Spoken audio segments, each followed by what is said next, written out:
Well, Svein, we're up and away. Good to have you online. Oh, thanks, buddy. Yeah, it's been some hustling around, talking to some cool people, and I'm pretty pumped actually to get this underway. I had a bit of a day actually, so like I hope my brain is still functioning properly, but yeah, all good. I guess should we explain what this is? I know we've sort of talked about it. Well, I've sort of talked about to a few people. And people who have signed up, welcome, because this is for you guys. You know, it is for you and I too, Sveino. Very much of this whole creation of this membership and even this podcast series was out of a phone call or a message or a voice note, which we like doing, is just going, how do we do more stuff together? And I was like, I think because you live in, BC, how do we do more stuff when you're on the other side of the world and I'm in Australia? Because I get the feeling since we've retired, a big part of our relationship was because we work together, you got to see each other more. And now that you're on the other side of the world, it's like we get voice notes every so often. I'm pretty bad with that. And I was like, maybe we should do a podcast. It's the only thing I can really think of that's going to keep us, interacting more and more, which is great at the moment. And that's where it sort of formulated from, wasn't it?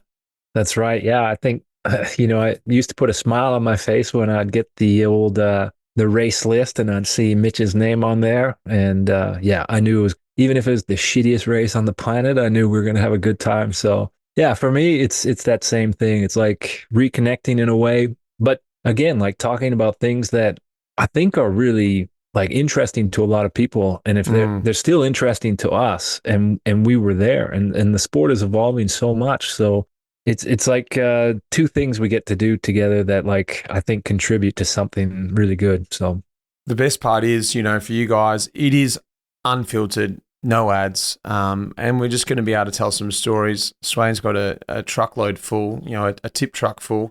I've got a little minivan of a couple of stories as well. But I think the thing that I always remember the best part about when we were together was just that, I wouldn't say we're always conflicting, but there was always that good amount of sort of challenging question, or from my side anyway, asking and trying to understand what we're talking about with those certain topics we talk about. I was always learning from you, and I hope that there was something I was able to pass on from me to you as a younger version. Just looking at things a little differently. That's what I loved about our relationship and our conversations. And Luke Durbridge too, he was in on a lot of those as well. That triangle where we sort of just used to question each other and have a laugh about what we were all doing at certain points. Well, that's just it. Yeah, it's that all those different kind of generations, right? And none of us are right or wrong, but like that ability to have the discussion is super important. And that was something I also missed in that world too, because I felt like we had something really special. And that wasn't always the case when you dealt with a lot of other riders and teams and organizations.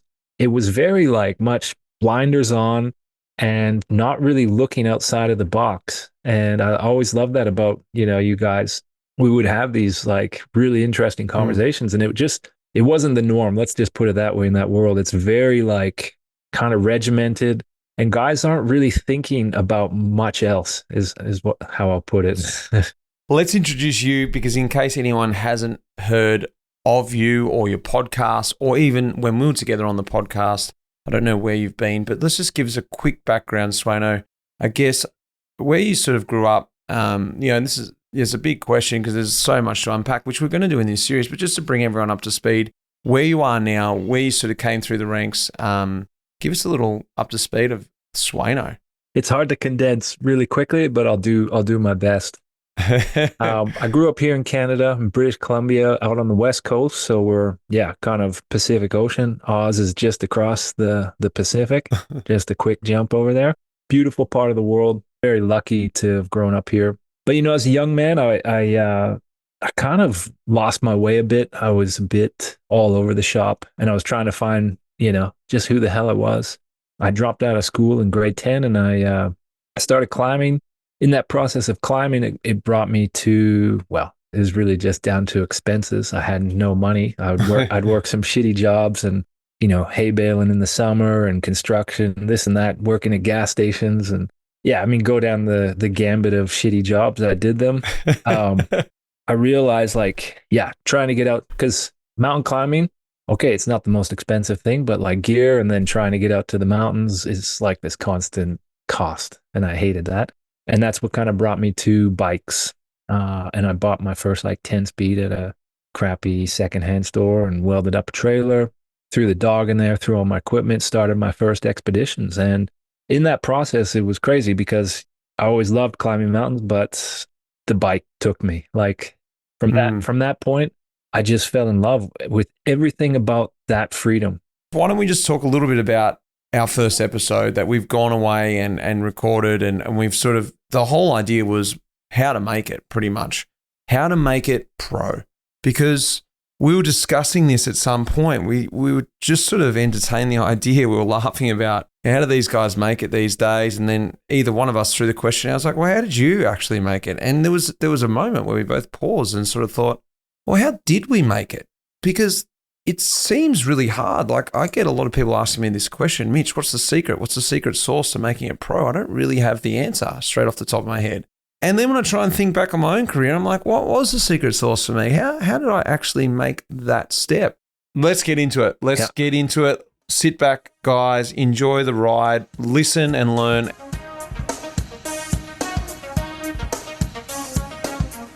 For a lot of guys, it's just getting the chances to race. In my opinion, there's 3 ways you can do it. And why I think I was kind of unique to write the book that I did is that I think I'm the only person that's actually lived all 3 of them, because most people, they go over and they live one of these 3 options, and either they make it and they go pro and they're like, yeah, it worked great.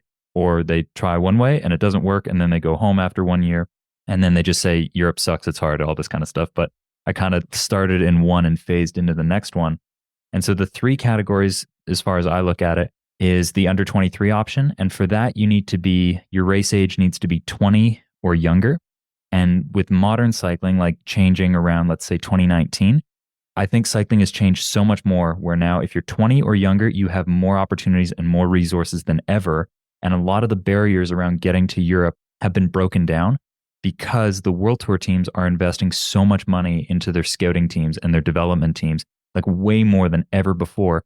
You know, I think the racing scene was so good back in the 80s when I was a junior. And then in the 90s, it was quite healthy, you know, when I signed up with Subaru and then went to Coors Light and Saturn. You know, there was a bunch of really good teams during that period. You had Motorola racing over in Europe. And so there was a really good scene back then and a really strong group of teams and a lot of opportunity for good, you know, talented young riders. And the US scene was just really healthy back then because all the pro teams in North America did the full North American program. So if you went to Redlands or if you went to even the criteriums, were just stacked with all the pro teams. So if there was 8 pro teams in America or at any given time, all 8 would line up with 8 guys each at all the different crits and different stage races. So it was a bit of a different time back then.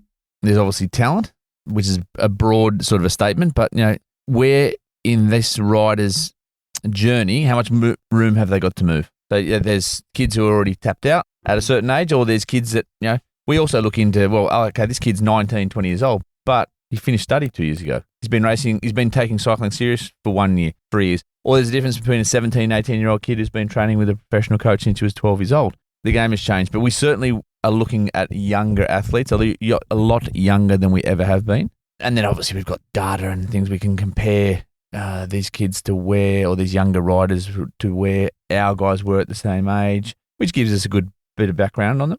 Then obviously their skill set, if we're looking for certain skill sets, and their ability to race and ride in the bunch. There's a lot of data floating around, but that doesn't necessarily mean you're going to be an efficient bike rider. I mean, data, of course, it's super important, especially these days with VO2 and stuff. That's just one little facet of the whole wheel. For example, you know, it's also the way they used to handle, you know, to handle their bike. Positioning super important. How many hours did they train as a youth, 17? All of those things. And that's something you all pick back together. And then again, you're also competing against 17 other World Tour teams. So it's not like, okay, it's, you know, it's not so hard to find the best under 23 talent out there and give them a contract. It's also like, what's their growth margin, you know? And so, yeah, data is, of course, it's important, but there's a whole, you know, there are more facets. It all happened really, really fast, going from a runner and then to cycling and then racing domestically in Australia. And then I just happened to win my first European bike race. And then I was all of a sudden in the World Tour, getting thrown around in a sport that I didn't really understand. Like I didn't really understand cycling at a domestic level, let alone at a world tour level. I think the moment I really realised how out of depth I was in my first world tour stage race at the Tour Down Under. You were actually there. My role was to look after Michael Woods up the corkscrew, and we have that run into the gorge. And I was last wheel in the Peloton. I was basically in the cars, and I realised then that I had a lot to learn on and off the bike, the technical skills. Yeah, just having the balls to throw your bike around and get used to the hecticness of racing. Yeah, I guess I'll start off with, had a great, successful junior career, some national championships, did the world championships, came out of it, joined the U.S. team, a Volo, a little arrogant maybe and naive to how much the pro levels were. Kind of got my butt kicked, but then did Tour Avenir and was doing it with Matteo Jorgensen, and he'd done the whole French amateur scene that whole year. And I thought I'd try it and hop on board that experience. And then 2020, joined a French amateur team, only got so much racing there. So just kind of a year of just riding my bike, trying to figure my way out through the pandemic. So that was kind of a big leap over to Europe, but nothing really came up with it. Then the following year, 2021, I was with the same French amateur team, and I had some good results and everything. Things were going well. It was just tough, constant fight with health issues, whatnot, and not finishing a race and then being told, all right, you're just not good enough to be here in Europe. That was brutal, and then having serious health issues again. And after that, it was kind of a tough thing to come back home and be told, hey, you're not good enough by your director.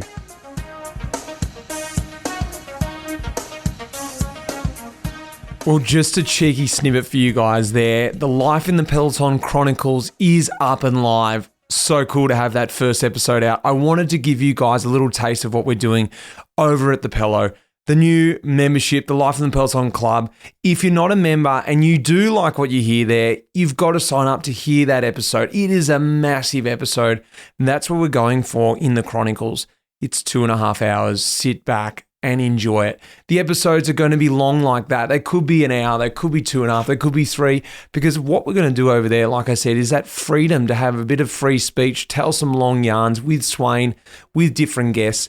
In that episode, we spoke to heaps of different people: Jack Burke, Jonas Carney, Matt White, Sebastian Langeveld, Jimmy Whelan, and Riley Sheehan. There's some of the voices you heard there, plus Sveino and I unpacking what we heard and putting our thoughts across about that topic, making it to World Tour. If you haven't read about the Life in the Peloton Chronicles or the Pelo membership, go across to lifeinthepeloton.com, check it out. Be sure to sign up either for the Echelon, which is the top tier, or the Doom line as well. They're both excellent programs with a whole lot more stuff.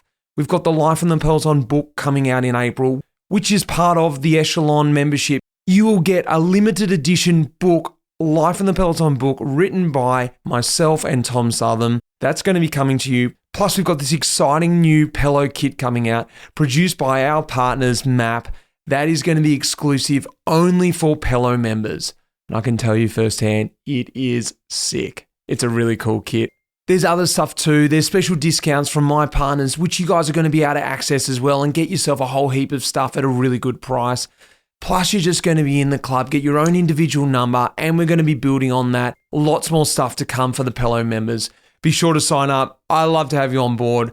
The Life in the Peloton Chronicles is for you guys. So, guys, if you haven't signed up, go across, check it out, and I'll see you there in the Echelon, or if you're hanging on, back in the Doom line.